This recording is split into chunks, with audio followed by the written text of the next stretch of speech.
kuna vitu unapaswa kufahamu kuhusu ndoto. Nilikwambia ukishakuwa chanzo cha ndoto, mwanangu, itakuwa rahisi kushughulikia.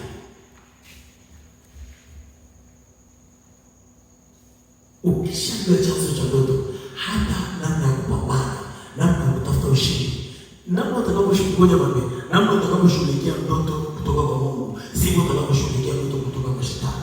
Namna utakaposhughulikia ndoto kutoka shetani, sio namna utakaposhughulikia ndoto kutoka kwa mazingira uliolala. No. Tofauti.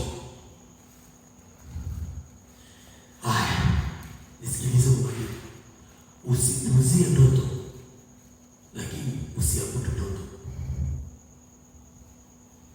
Zitakuchanganya.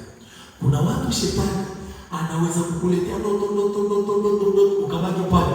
Alafu kitu anafanya shetani. Anaweza kukuletea ndoto zikaja ndoto kama msimu. Ukubukia tena, lakini kuna moja inapotea. Kuna moja inapotea. Yaani ukubukia hata moja. Maana nini? Anafanya kitu kinaitwa manipulation. Anakumanipulate. Shetani anajua nikimwotesha softness ndoto, hata niacha salama, atanyooka na hiyo ndoto. Sasa naomba kufanya, acha nifungue fahamu. Anaona kama anaota, anajua kama anaota. Anaona kama anaona ipo, hata kwa sababu kama anaota, anaota baki tu ndio kutoka kwa Mungu. Kwenye Mungu wa mwili. Nani? Hakuna chochote kinatokea kwenye Mungu wa mwili kabla hakijaanza Mungu wa roho.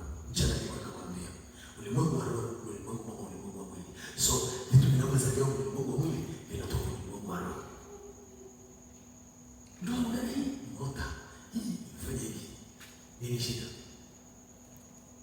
Maanake ulimwengu wa giza au ulimwengu wa nuru hauwezi kuja direct kwenye ulimwengu wa mwili bila kupita kwenye ulimwengu wake wa roho.